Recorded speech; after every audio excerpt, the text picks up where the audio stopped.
Tonight, we're talking about the regret of debt on Lies the Truth.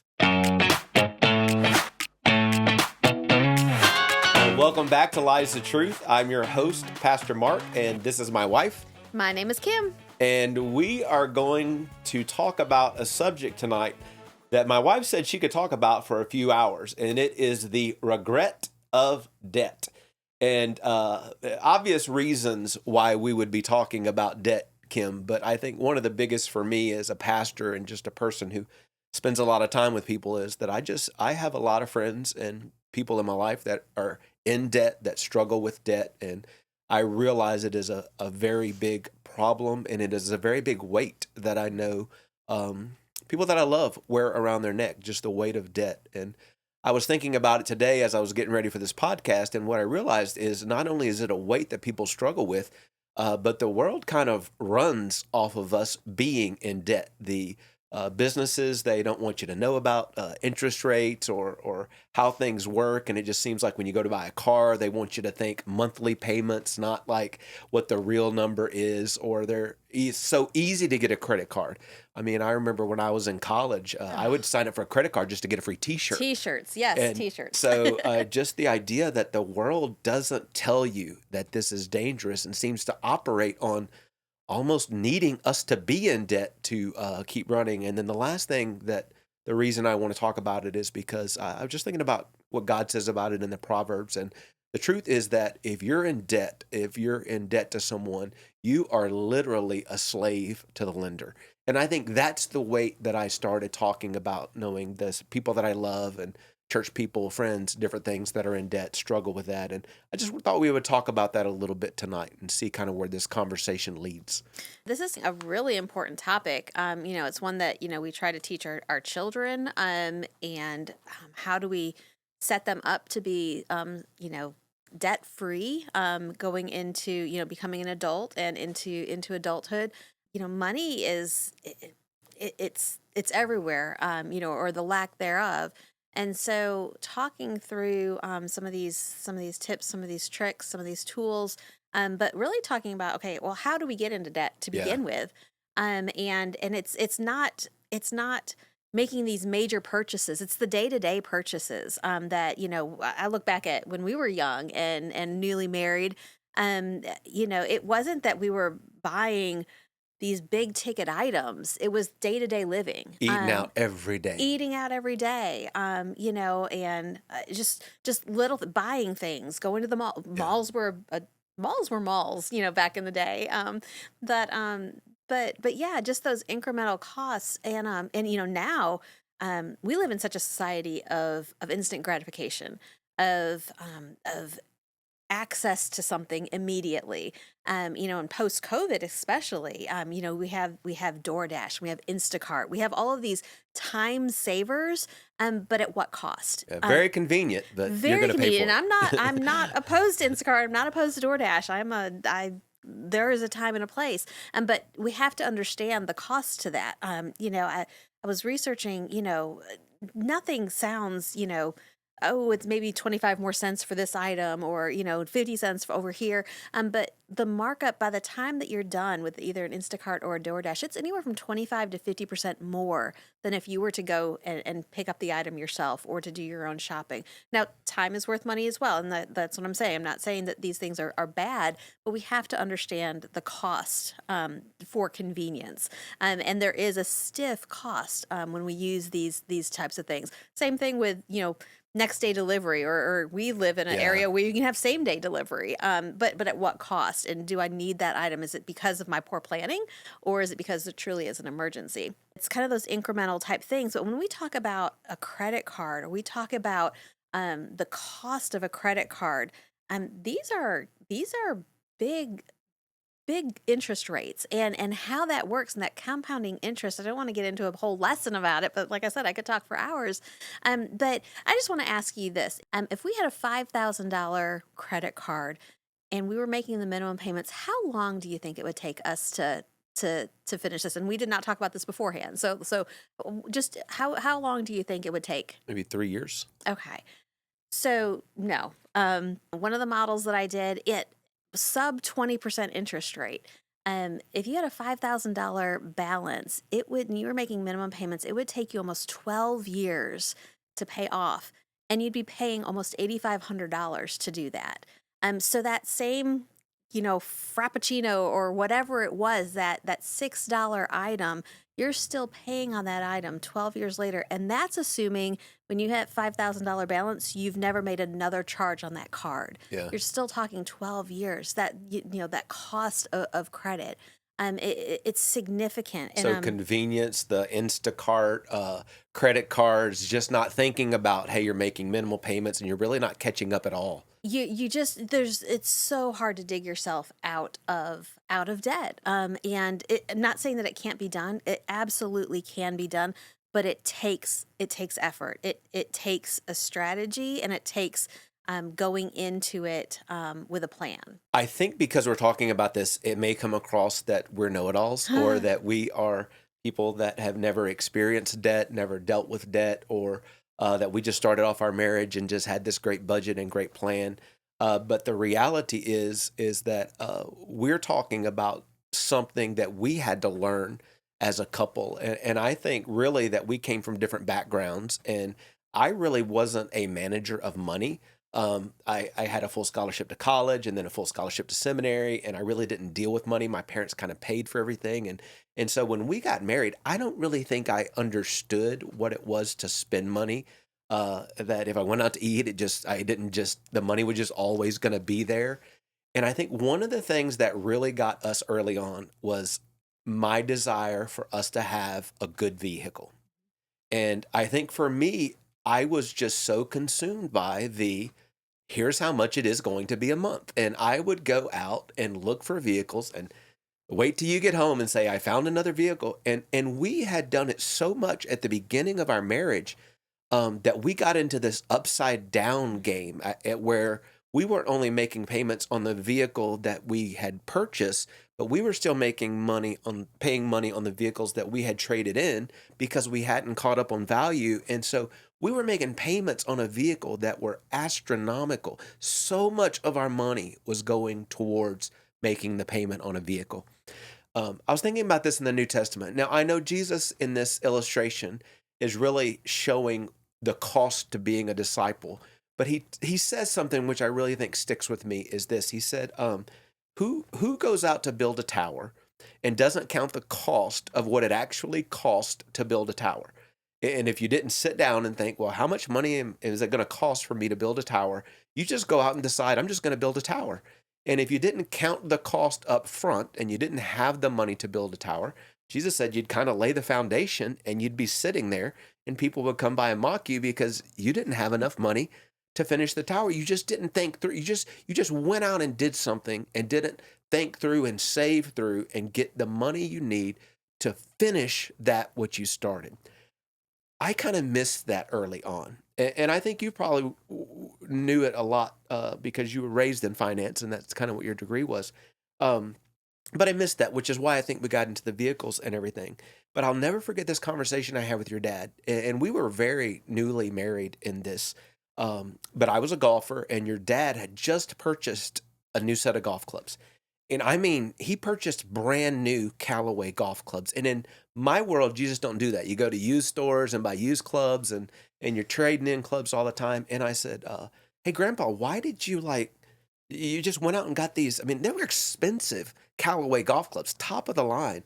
And I was kind of like thinking I was schooling him on why did you spend all this money on these golf clubs? And he said, it's because I really, really wanted these golf clubs. And so I spent all this time saving for them so that when I had the money to get them, these were the clubs that I wanted. And I was able to pay for them all at once. And it kind of made me think back to that story of he knew what it was he wanted. And instead of like a lot of people just, hey, we'll go out and buy it on credit and not even think about the debt. He's like, I'm going to wait till I have the money saved up. And when I do, then I'm going to buy them. And the other thing is we know that that's what your parents were about. My parents were the same way. It's just tough if you don't think about it that way. You find yourself in debt.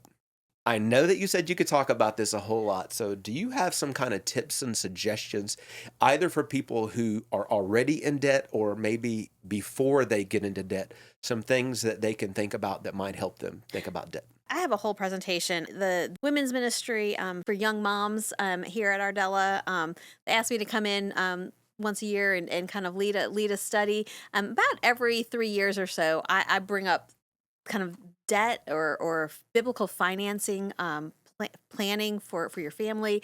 And so, like I said, I could talk for days about this topic. But I wanted to pull out just a couple of those kind of tips or tricks or just tools really for your toolbox as you are either trying to get out of debt or ensuring and raising your children to have a biblical financial mindset. First thing is number one, you just have to have a plan. In the financial world, that's a budget. Start early. Do that regularly. This isn't a budget isn't a one-time thing that you just kind of put on the shelf. It's something that you're referring to week after week, day after day, month after month. You really start with the big pieces, the analogy of the rocks and the sand, and you've got to start with those big pieces. And the first two big pieces is giving and saving. And so making sure that you've got those two rocks. And then it comes down to the necessities. And when we talk about necessities, we're really talking about our food. It's talking about our shelter and utilities. It's talking about basic clothing. I'm not talking about, Michael Kors or, any, designer. This is your basic clothing needs, and then transportation. And so once you've got those down, look to see, okay, what do I have left? And then, what are those, do you have to pay off debt? That's a necessity. Do you have to do that? But think about it. If you don't get into debt, the amount The that you money that's have, freed up. the Yeah. money that's freed up for sure. A budget is something that changes. It changes all the time. There are things that happen. You need new tires. Things that I've got a little secret for you. Christmas is again this year. It's in December. Every year, and so think through. Okay, like don't let December come, and now Christmas is this stress for you because you don't have the money that you want to be able to purchase gifts.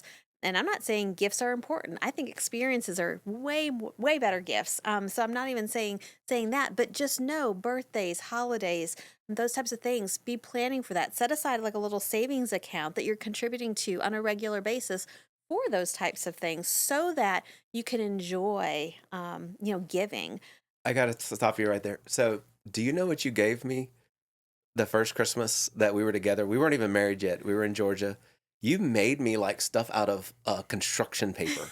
And I don't remember what it was you made me, but I know that you made me a gift. And I know the gift that I gave you, it wasn't very expensive, but it was the worst gift that I ever gave you. It was a tennis racket. Oh my goodness. And the reason it was a bad gift was you were really bad at tennis. And it really hurt me to hit the ball to you, then have to go get the ball and come back. But you bringing up that Christmas, at the very beginning, we didn't have a lot of money. We and did not. thankfully, we didn't just say, okay, Christmas is here. Let's go out, get a credit card and just load it up and get each other gifts.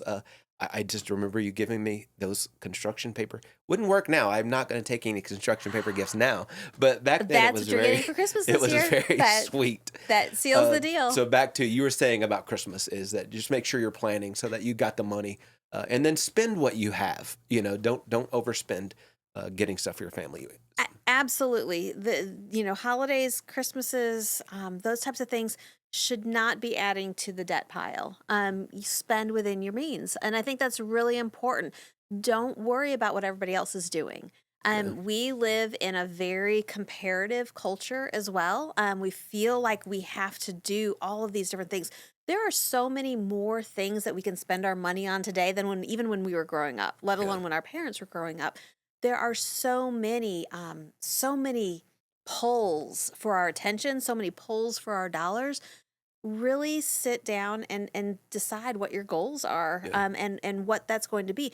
Spend within your means. If you don't have the cash to do it, then don't do it. Find other things. Be creative.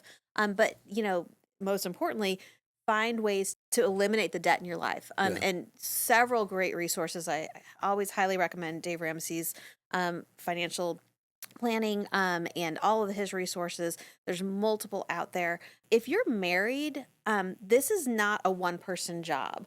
This has got to be something we have got to be on the same page Yeah. for our finances. It's no longer my money, your money. Number one, it's the Lord's money. But He's entrusted it to us to be able to make that plan. Because if we have different thoughts on those types of things, it's going to create conflict. And beyond the fact of debt, then you don't want the marital conflict on top of that. Yeah. You have to be content. If you don't have the money to do it, then don't purchase it. A credit card, different people have different views on credit cards.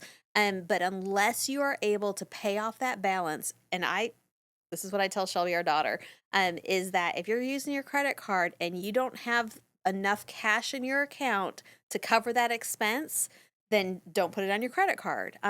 They don't miraculously go away. Yeah. And so make sure that, me personally, I'm paying off my credit card multiple times a month because I don't want to see those balances. But Yeah. if you're not able to do that, then I can't stress it enough. Cut up your credit cards. Do not use them. They are not safety nets; they're traps. And That's a good so, word. just please, that is, if anything, what we've learned, and we talked about this. We did get ourselves into a lot of debt when we were younger. It took us years to dig ourselves out of that, but we worked hard at that, and we were able to do that. But what we have taught both Christian and Shelby, and is simply to not get yourself into a position where you even get into debt to begin Yeah. with. But with the credit cards, if you don't have enough cash in your checking account to cover that, then you don't have enough credit limit to spend it on put it on your credit card. So Yeah. Well, you said something in passing that I think I want to kind of close with is you said, well, ultimately it's God's money first. mhm. And that is true. And there's another truth is that God says a lot about how he expects us as believers to manage our money. One, we are told to pay our debts as Christians, but we are also told to be good stewards. God's expectation for us is to be a good steward and to use money that we have wisely. And I think the one big thing God desires from us is to invest into the kingdom. In the Old Testament, there was a tithing percentage, and in the New Testament, we're told to be cheerful givers. Mm. And I'm not saying we do away with the New Testament tithing, but we're cheerful givers. God's expectation is that we're giving to Him first with a joyful heart. And I think about that being a good steward, and I think about that what debt happens. And I think back to we came to Ardella 10 years ago, almost 10 years ago in May, and we were as a church almost $600,000 in debt. And in some of the first elders meetings, there was no conversations about kind of what are the things we can say yes to for God. All of the conversations were, what are we going to do about this debt? And it literally had to become our focus of, if we don't get rid of this debt as a church, if we don't fight and just little by little just claw away with this, we're always going to be in a position where when there's opportunities for us as a church to do something or grow, or we're always going to have to be able to tell God no, because we're still paying debt. And so I don't know, I look back now in 10 years, we just little by little, and then every now and then some kind of big chunk would take place. And then all of a sudden we're burning a styrofoam thermometer that represented the debt, and we were debt free. And since then, we've seen our church not only get out of debt, but kind of move in the other direction of being extremely great stewards. And I'm so thankful that people are living by the tithing and giving generous principle. And Kim, I could just sit here for hours and talk about all the things that we have been and we are able to do for the Lord because we dealt with debt. And so for me as a church, as a family, I mean, I know that if I tell you like, hey, Kim, I came across something today and, I just gave money to somebody, we're in a position now where you don't have to say, that money goes to debt. Like we live with enough margin where if the Lord says do this, we can talk about it and we have the money to be able to continue to move the kingdom forward. And so I think that God really wants us to be good stewards. One, because it gives us a joyful life. Two, because it honors him. But three, we are just reminded that it's ultimately his anyway. Absolutely. He blesses us with it. So be good stewards and make sure we're giving to his kingdom as well. And I know that you said that maybe there were some other things that you would think of later, and maybe it comes up in another episode. But I think today it really is good just to end on God's expectation is for us to be good stewards. And if you're in debt, talk to somebody, get some help to begin paying it off, because you can do it little chunks at a time. You can get out of debt and experience the freedom, not the slavery to the lender, but the freedom that comes when you are not bound to making that first payment every month just to stay where you pretty much are in paying debt. So Kim, any final words about this? Yeah, I think that there's probably a lot of people that have questions. I'm not saying that we have all the answers, but if you have comments, questions, if you have your own tips, please leave those in the comments. Till next time, this is Lies the Truth.